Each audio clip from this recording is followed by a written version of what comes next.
வணக்கம் guys, welcome back to our channel trial and success. இன்னைக்கு இது ஒரு ஸ்பெஷல் வீடியோ மாதிரி. ரீசெண்டா நம்ம தமிழ் சினிமால நம்ம துல்கர் நடிச்சு காந்தான்னு ஒரு படத்தோட டீசர் ரிலீஸ் ஆச்சு. டீசரை பார்த்துட்டு எல்லாம் ஆகா ஓகன்னு சொன்னாங்க. வேற லெவல்ல இருக்கு, என்ன படம் பாரு அப்படின்னு சொல்லிட்டு அந்த டீசர்லேயே ஒரு இன்டர்வியூ கொடுத்துட்டாங்க. இது ஒரு பயோபிக் மாதிரி, ஒரு சூப்பர் ஸ்டாரோட பயோபிக் அப்படின்னு சொல்லிட்டாங்க. அப்போ சூப்பர் ஸ்டார்னு ஒரு பயோபிக்லாம் நம்மளுக்கு தெரிஞ்சதெல்லாம் ரஜினி மட்டும்தான். ஆனால் அது ரஜினி பற்றி கிடையாது. ஏன்னா நீங்கள் தமிழ்நிலே சொன்ன மாதிரி அவர் தான் சூப்பர் ஸ்டார்னு நினைப்பான். ஆனால் அவர் இந்த காலத்து சூப்பர் ஸ்டார். நம்ம தமிழ் சினிமாவோட முதல் சூப்பர் ஸ்டார்னு ஒருத்தர் இருக்காரு. அவர் தான் எம்கேடி பாகவதர் தியாகராஜன் சொல்லுவாங்க. அவரோட பயோபிக் தான் ஆக்சுவலா இந்த படம். என்னன்னா நிறைய பேர் தப்பா ரெடிக்ட் பண்ணிட்டாங்க. இது மாதிரி எம்ஆர் ராடா மாதிரி இருக்கிறால எம்ஆர் ராடா பயோபிக் நினைச்சிட்டாங்க. பட் அவரோட பயோபிக்ல நம்ம எம்கேடி தியாகராஜ பாகவதர் அவரோட ஸ்டோரி தான் இது. ஆக்சுவலா அவர் மொத்தமே 14 படம் தான் நடிச்சிருக்காரு. ஆனா ஒரு சூப்பர் ஸ்டார் ரேஞ்சுக்கு போனாரு. அவர் இப்படி அந்த சூப்பர் ஸ்டார் ரேஞ்சுக்கு போனாரு. அதே மாதிரி ஏன் 14 படம் தான் நடிச்சாரு அப்படின்னு பார்க்க போறோம். அதையும் தாண்டி இவரை சுற்றி ஒரு கிரிமினல் கேஸ் இருக்கு, ஒரு த்ரில்லர் மாதிரி இருக்கும் அந்த கேஸ். அந்த கேஸ் பற்றி என்னவும் பார்க்க போறோம். இது எல்லாத்தையும் பற்றி தான் இந்த வீடியோவில் பார்க்க போறோம். நீங்க எங்க சேனலுக்கு ஃபர்ஸ்ட் டைம் வந்தா மறக்காம எங்க ட்ரையல் அண்ட் சக்சஸ் சேனலுக்கு சப்ஸ்கிரைப் பண்ணுங்க. இந்த மாதிரி நிறைய இன்ட்ரெஸ்டிங்கான வீடியோஸ் உங்களுக்காக நிறைய காத்துட்டே இருக்கு. வாங்க ஸ்ட்ரைட்டாவே நம்ம வீடியோக்குள்ள போலாம்.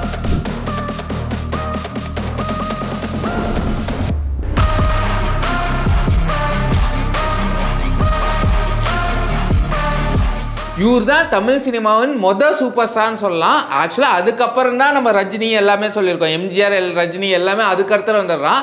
இவர் ஆக்சுவலாக யார், அந்த எம்கேடி பாகவதர்னா யாருன்னு ஃபஸ்ட்டு பார்க்க போகிறோம். ஆக்சுவலாக இவர் ஒரு Carnatic singer, classical Carnatic singer. அவர் நிறையா ஸ்டேஜ் ட்ராமாஸ் அந்த மாதிரி நிறையா பண்ணிட்டு இருந்தார் 1920s. அவர் சொந்த ஊர் மாயவரம், இப்போ மயிலாதுறைன்னு சொல்கிறாங்க. அதை சுற்றி நிறையா ஸ்டேஜ் ட்ராமாஸ்லாம் பண்ணிட்டு இருக்கிற ஒரு ஆள் தான். ஸோ அவரோட வாய்ஸ் அப்பயே பயங்கர ஃபேமஸ். அந்த வாய்ஸுக்கு தனி டச்சே இருக்குன்னே சொல்லுவாங்க.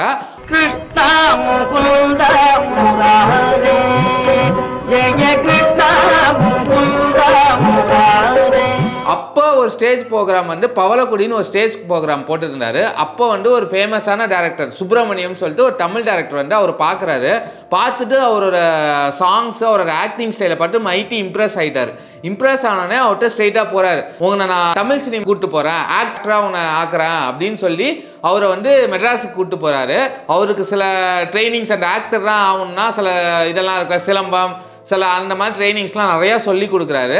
சொல்லி கொடுத்துட்டு அந்த பவளக்கொடின்னு ஒரு ட்ராமா போட்டார்ல, அதுவே படமாக சுப்பிரமணியம் எடுக்கிறாரு.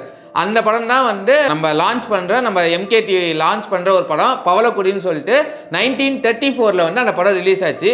வந்த ஃபர்ஸ்ட் படமே கிட்டத்தட்ட 275 days ஓடிச்சு. அந்த மாதிரி மெகா ஹிட்டு. ஆக்சுவலாக ஃபர்ஸ்ட் படத்துல அவ்வளோ ஃபேன்ஸ் அவர் சேர்த்துட்டாரு. ஆக்சுவலாக என்னன்னா அந்த படமே என்னன்னா அந்த பாட்டுக்கு தான் ஃபேமஸ். லிட்ரலாக அந்த படத்தில் 55 பாட்டு இருந்துடும். இவரு மட்டுமே கிட்டத்தட்ட 23 பாட்டு அவரே பாடியிருப்பாரு. படத்திலே நிறைய பாட்டை வச்சு தான் இருக்கும். அந்த காலத்து படம்னா அப்படி தான் இருக்கும். அவர் பயங்கர ஹிட் ஆனோடனே செம்ம ஃபேமஸ் ஆகிட்டாரு. அதுக்கப்புறம் 1936 2 வருஷம் கழிச்சு இதே காம்பினேஷன் சுப்பிரமணியம் எம்கேடி 2 பேர் சேர்ந்து நவீன சரந்தாரான்னு சொல்லிட்டு ஒரு படம் பண்ணுறாங்க. அதுவுமே பயங்கர ஹிட்டு. தலைவர் 2 படம் நடித்தோடனே தமிழ் சூப்பர் ஸ்டார் டைட்டில் எங்கே பார்த்தாலும் பரவிடுச்சு. அது ஒரு 275 days, இது ஒரு 200+ days. படம் இவர் படம்னாலே அந்த 2 படத்துலேயே மக்கள் கவர்ந்துட்டாங்க. அதே மாதிரி அந்த சாங்ஸ், இந்த 2வது படத்தில் கூட 44 சாங்ஸில் 28 சாங் அவரே பாடியிருப்பாரு. அந்த மாதிரியான ஒரு பயங்கர வாய்ஸ், மேஜிக்கல் வாய்ஸ் அந்த டைம்ல. அதே மாதிரி ஆக்டிங்குமே நல்லா நடிச்சிருப்பாரு. அவர் வச்சுக்கிற அந்த ஹேர் ஸ்டைல் விக் மாதிரி ஒரு ஷார்ட் கட் பண்ணியிருப்பாரு. அதுவே செம்ம ஃபேமஸ் ஆயிடுச்சு. அந்த ஃபேமஸ் ஆன இதெல்லாம் நம்ம எம்கேடிக்கு இப்படி ஆயிடுச்சுன்னா கொஞ்சம் மண்டை இதுன்னு சொல்லுவாங்கல்ல, அது பயங்கரமாக ஏறிடுச்சு. ஆக்சுவலாக என்ன ஆயிடுச்சுன்னா, நானே எல்லாத்தையும் பண்ணுவேன் அப்படின்னு இறங்க ஆரம்பிச்சிட்டாரு. லிட்டரலாக யார் சொல்கிறதுன்னு மதிக்கிறது இல்லை, இஷ்டத்துக்கு பண்ணுவேன்னு சொல்லிட்டு அவரே அவருக்கு ஏற்ற டேரக்டர் அந்த மாதிரிலாம் போட்டு பண்ண ஸ்டார்ட் பண்ணிட்டாரு. நம்ம நல்லா பார்த்தீங்கன்னா அந்த காந்தா டீசரில் கூட ஒரு இன்ட் இருக்கும். ஆக்சுவலாக துல்கர் தான் எம்கேடி ரோல் பண்ணுறாரு. மேபி சமுத்திரக்கனி அந்த சுப்பிரமணியன் ரோல் மேபி பண்ணலாம், பட் நாட் ஷுவர். பட் கரெக்டாக எனக்கு அது தெரியல. அவங்க இப்படி அதை ப்ரொஜெக்ட் பண்ணுறாங்க. மேபி அதை இன்ஸ்பயர் பண்ணி இவங்க ஒரு ஸ்டோரியாக கூட அந்த காண்டாவில் இருக்கலாம். பட் எனக்கு அண்டர்ஸ்டாண்ட் பண்ண மேபி அந்த சுப்பிரமணியம் ரோல் தான் சமுத்திரக்கனி ப்ளே பண்ணுவாரோன்னு எனக்கு ஒரு ஃபீல் இருக்குது. அது இப்படி நம்ம படம் பார்த்தானே தெரியும். மேபி அந்த கான்ஃப்ளிக்டை மட்டும் எடுக்கிறாங்களா இல்லை ஃபுல் பாகவதரோட பயோபிக்குமே எடுக்கிறாங்களான்னு அது படம் பார்த்தாலும் தெரியும். ஏன்னா டீசர்ல எதுவுமே ரிவீல் பண்ணல. பட் இனிஷியலாக எனக்கு பண்ணும்போது இந்த சுப்பிரமணியம் இவருக்கு இந்த கான்ஃப்ளிக்ட் தான் எடுக்கிறாங்களோன்னு எனக்கு தெரியுது. அதை தாண்டி அவர் அந்த சுப்பிரமணியம் அந்த அதுக்கப்புறம் தாண்டி நிறைய டேரக்டர் வச்சாங்க. இங்கிலீஷ் டேரக்டர்லாம் வச்சு எடுத்தாங்க. அதுக்கப்புறம் நான் சிந்தாமணின்னு ஒரு படம் நடிச்சாரு, 300+ டேஸ், அம்பிகாவரி, திருநீல்கண்டன் அப்படின்னு வந்து நிறைய படம் நடிச்சுட்டே இருந்தாரு. பயங்கர ஃபேமஸ் ஆயிட்டாரு. அப்புறம்னா 1944ல் இவர் தான் தமிழ் சினிமாஸ் பிக்கெஸ்ட் ஸ்டார்னு ப்ரூவ் பண்ண படம் எதுனா ஹரிதாஸ்னு ஒரு படம். கிட்டத்தட்ட அந்த படம் எவ்வளோ நாள் ஓடிச்சுன்னா 3 தீபாவளிக்கு ஓடிச்சான். தொடர்ந்து 3 வருஷத்துக்கு தீபாவளிக்கு அந்த படம் அந்த அளவு வந்து அந்த அத்தனை நாள் வந்து படம் வந்து தேட்டரில் ரன் ஆயிருக்கு. பிராட்வே சினிமாஸ்ன்னு சென்னையில் ஒரு தேட்டரில் அவ்வளோ நாள் ஓடிருக்கு. கிட்டத்தட்ட most of the days most of the show housefull. அந்த லெவல் உச்சத்தின் உச்சம் அப்படின்னு சொல்லும்போது பயங்கர காசு பணம் எல்லாம் வாழ்ந்துட்டு இப்படிதாண்டா வாழணும், ஒருத்தன் இப்படி பீக் போனோம் அப்படின்னு வந்து கிட்டத்தட்ட அந்த டைம்ல என்னன்னா பிரிட்டிஷ் கவர்மெண்ட் தான் ரூல் பண்ணாங்க. அவங்களுக்கு வந்து செகண்ட் வேர்ல்ட் வார் நடந்தது. அவங்களுக்கு வந்து நிதி திட்டத்துக்காக இவர் வந்து ஒரு அந்த காலத்து கான்செப்ட் அப்போ கச்சேரின்னு சொல்லுவாங்க, கச்சேரி பண்ணி அதுக்கு நிதி திரட்டி நம்ம பிரிட்டிஷ் கவர்மெண்ட்டுக்கு கொடுத்தாராம். அவ்வளோ கூட்டமாக ஒரு கச்சேரி பண்ணாலுமே அவ்வளோ கூட்டம் வரும். படம் எல்லாமே வேற லெவலில் இருக்கும்போது அப்போதான் தலைவர் வந்து அந்த திமிருன்னு ஒன்று இருக்கும்ல, கர்வம்னு அப்படின்னு பயங்கரமாக ஆயிடுச்சு. யார் சொல்கிறது கேட்க ஆரம்பிடுறான். அவர் வாழ்க்கையில் வந்து ஒரு டேர்ன் அரவுண்ட் மாதிரி ஆயிடுச்சு. ஆக்சுவலாக என்னன்னா அவங்க கூட நடித்த கோஸ்டார் ஒருத்தங்க இருக்காங்க, ரமணின்னு சொல்லிட்டு. ஆக்சுவலாக இவருக்கு ஆல்ரெடி கல்யாணம் ஆயிடுச்சு, கமலம்னு சொல்லிட்டு அவங்களுக்கு ஒய்ஃப் இருக்கு. இன்னொருத்தங்க ரமணின்னு ஒருத்தங்க கோஸ்டார், அவர் கூட நடித்த கோஸ்டாரு. கிட்டத்தட்ட நீங்கள் கான்டாக்ட் டீசர்லேயே பார்க்கலாம். அந்த ஹீரோயின் பாகஸ்ரீ அவங்க மேபி அந்த ரமணி ரோல் தான் ஃபேஸ் பண்ணுவாங்கன்னு நினைக்கிறேன். அவங்கள வந்து லவ் பண்ணி கல்யாணம் பண்ணிக்கிட்டு செகண்ட் மேரேஜ் பண்ணிக்கிட்டாரு. ஆனால் வெளி உலகத்துக்கு பெருசாக அவர் தெரியாது. அந்த மாதிரி இருக்கும்போது அப்போ வந்து லட்சுமிகாந்தன் ஒரு சினிமா ஜேர்னலிஸ்ட், அவர் வந்து ஆக்சுவலாக ஒரு அட்வொகேட்டு, புகழ் வேணும்னு சொல்லிட்டு ஜேர்னலிஸ்ட் மாதிரி வந்து நிறைய காசு சம்பாதிக்கலாம் இதில் அப்படின்னு சொல்லிட்டு இந்த சினிமா ஆக்டர்ஸை பற்றி கிசுக்கு செல்றாரு. கிசுக்குன்னா இல்லை, ஸ்ட்ரைட் ஃபார்வர்டாக சொல்லுவார். சினிமா டூடுன்னு சொல்லிட்டு ஒரு சினிமா பத்திரிகையை வச்சு எழுதியிருந்தாரு. அவர் யாரை பற்றி எழுதினார்னா நம்ம பாகவதர் பற்றி எழுதினார். NSK தெரியல, பயங்கர ஃபேமஸ். ஆக்சுவலி இதுக்கப்புறம் தான் ஃபேமஸ் அவர். அப்புறம் நிறைய ஆக்டர்ஸ், லீடிங் ஆக்டர்ஸ் வச்சு எழுதும்போது அவர் டிஸ்டர்ப் பண்ண ஆரம்பிச்சுது. அதுவும் MKTயை ரொம்ப டென்ஷன் படுத்த வச்சுது. அந்த டைமில் நான் தாண்டான்னு இருக்கும்போது அவரை பயங்கரமாக டென்ஷன் படுத்துறாரு லட்சுமிகாந்தன். முக்கியமாக இந்த ரமணியோட லிங்கை வச்சு நிறைய கட்டுரை எழுதிட்டாரு. நம்ம ப்ரூஃபுக்கு அந்த எடிட்டர் கூட நம்ம பார்ப்பாரு அந்த ஃபோட்டோஸ்லாம். அதுக்கப்புறம் என்ன பண்ணான்னா இவரோட இன்ஃப்ளூயன்ஸ் வச்சு அப்போ இருக்கிற கவர்னர் இருக்கார்ல, இங்கிலீஷ் கவர்னர் இருப்பார் மெட்ராஸ், அவர்கிட்ட போயிட்டு அந்த பத்திரிகையே மூட வச்சுட்டார். இந்த சினிமா தொட்டுன்னு சொல்கிற பத்திரிகையே கம்ப்ளீட்டாக மூட வச்சுட்டாரு. நீங்கள் என்ன பத்திரிக்கை தாண்டா மூட வச்சிங்க, நான் இன்னொரு பத்திரிக்கை எழுதுறேன்னு சொல்லிட்டு ஹிந்து தேசம்னு சொல்லிட்டு கிட்டத்தட்ட ஹிந்துவோட மதர் பத்திரிக்கை மாதிரி அது வந்து அங்கே போய் வந்து டைரெக்டாக இல்லாமல் அங்கே அடையாளம் வச்சு எழுத ஆரம்பித்தார். பட் அதை படித்தாலே தெரியும் இவரை தான் அவர் ரெஃபர் பண்ணுறாரு அப்படின்னு சொல்லிட்டு அவர் நிறுத்தவே இல்லை. அது வந்து இன்னும் NKT எல்லாருமே அவர் சுற்றி கோபம் பட வச்சுது. லாஸ்ட்டாக என்ன ஆச்சுன்னா இந்த லட்சுமிகாந்தனை ஒரு நாள் வந்து ரிக்ஷாவில் போகும்போது ஒருத்தங்க யாரோ 2 பேர் வந்து மறைச்சி கொண்டுட்டாங்க, கட்டியை வச்சு ஸ்டாப் பண்ணி கொண்டுட்டாங்க.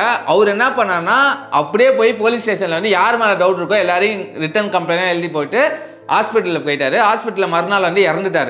அதில் வந்து அரெஸ்ட் ஆனர் தான் நம்ம MKT, NSKன்னு சொல்லுவாங்களே, அவர் செம்ம காமெடி ஆக்டர்.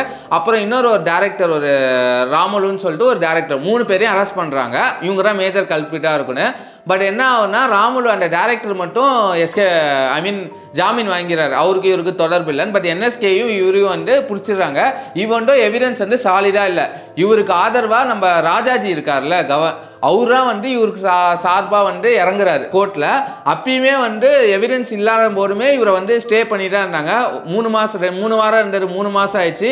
அப்படியே போய் அவருக்கு வந்து ஆயுள் தண்டனை வரைக்கும் போயிடுச்சு. அது வந்து இப்படின்னா மக்கள் மத்தியில் வந்து ரொம்ப கெட்ட பேர் வந்துருச்சு. கெட்ட பேர் வந்தோடனே இது சரி பண்ணுறதுக்கு அது 2000 முறை நம்ம ஜெயிலேருந்து வரணும்னு இவர் என்ன பண்ணுறாருன்னா லண்டனில் போய் மேலே முறை இது பண்ணுறாரு. அப்போ வந்து சுப்ரீம் கோர்ட் வந்து லண்டனில் இருந்தது. அங்கே போய் டைரெக்டாக அப்ளை பண்ணி அவர் வந்து கில்ட்டி இல்லை அப்படின்னு ப்ரூவ் பண்ணி ரிலீஸ் ஆகிறாரு. 3 வருஷம் கழிச்சு, 3 வருஷம் ஜெயிலில் இருந்தார். ஆனால் இப்போ வரைக்குமே அந்த யார் அந்த லட்சுமிகாந்தனை கொன்னான்னு சொல்லிட்டு ஒரு கிளியராக எவிடன்ஸ் கிடையாது. இவர் அரெஸ்ட் பண்ணாங்க, பட் இவருமே விட்டுட்டாங்க. போடிய எவிடன்ஸ் இல்லை, இவரை பண்ணுறதுக்கு நிறையா பேர் இருக்காங்க. ஏன்னா இவர் நிறையா பகை சம்பாதிச்சிருக்காரு, நிறையா பேரை பற்றி தப்பாக இருந்திருக்காரு, யார் வேணாலும் கொண்டு இருக்கலாம், இவங்க 2 பேர் மட்டும்தான் இது பண்ணணும் அப்படின்னு கிடையாது அப்படின்னு சொல்லி ரிலீஸ் பண்ணிட்டாங்க. அப்போ என்ன ஆச்சுன்னா அதுக்கப்புறம் வந்ததுக்கப்புறம் அவரோட லைஃப் ஸ்டைலே டோட்டலாக மாறிச்சுன்னா சொல்ல முடியும். ஆக்சுவலாக இங்கே 2 பேர் இருக்காங்க. ஒன்று என்எஸ்கே, இன்னொன்று வந்து எம்கேடி தியாகராஜ பாகவதர். 2 பேர் இருக்கும்போது 2 பேர் கான்ட்ராஸ்டாக லைஃப் மாறிச்சு. என்னன்னா இவர் எப்போதுமே அரகண்ட்டுன்னு இருக்கும் போது நான் ஜெயிலுக்கு போயிருக்கேன் அதை வந்து ஜஸ்டிஃபை பண்ண இருந்தார். அதே என்எஸ்கே வந்து அதை காமெடி பண்ணார். இப்படின்னா அந்த கிட்டத்தட்ட நான் ஜெயிலுக்கு போனேன்னு ஒரு பாட்டே எழுதியிருக்காராம் என்எஸ்கே. அந்த மாதிரி அவரே ஒரு கலாய்ச்சி செம பெரிய ஆகிட்டாரு. அதுக்கப்புறம் என்எஸ்கே வந்து க்ரோத்தே வேறு லெவலில் இருந்தது. இவர் வந்து அந்த கர்வம், ஈகோ அது எல்லாமே இருந்து அவரோட ஈகோவே அவர் அழிச்சிச்சுன்னா சொல்கிறாங்க. ஒரு மனுஷன் எப்படி ஃபேமஸ் ஆகணும்னு இவரை பார்த்து கற்றுக்கணுமே, இவர் மனுஷன் இப்படி இருக்கக்கூடாதுன்னு சொல்லிட்டு அவரோட டவுன்ஃபால் வந்து காட்டுச்சு. என்ன ஆச்சுன்னா அதுக்கப்புறம் வந்து படம்லாம் நடித்தார்.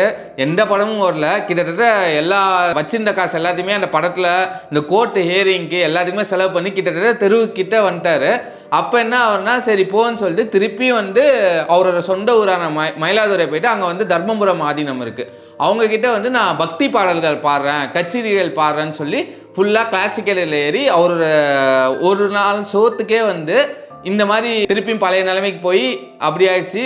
ஒரு சாம்பிள், ஒரு பெஸ்ட் எக்ஸாம்பிள், ஒருத்தர் இப்படி லைஃப்பை நடத்தணும், இப்படி இருக்கக்கூடாது, திமிரு அதெல்லாம் அவர் மற்றவங்க பேச்சு கேட்டுருந்தா மேபி வித்தியாசமாக இருந்திருக்கலாம். இல்லை டவுன் டு எர்த் இருந்தால் வித்தியாசமாக இருந்திருக்கலாம். நான் உச்சத்துக்கு போயிட்டா நான் யார் பேச்சு கேட்காம போனேன்.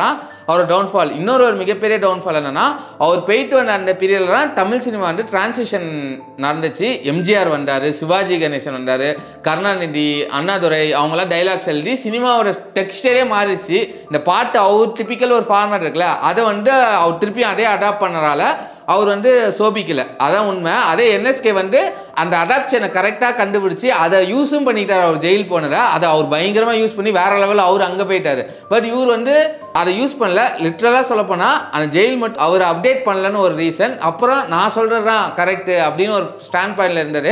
ஒரு கட்டத்தில் வந்து கடைசி காலத்தில் வந்து இறந்துட்டார். கிட்டத்தட்ட ஒரு மொத்தமே 14 படம் தான் நடிச்சிருந்தார். 34லேருந்து 59ல் இறந்துடுறாரு.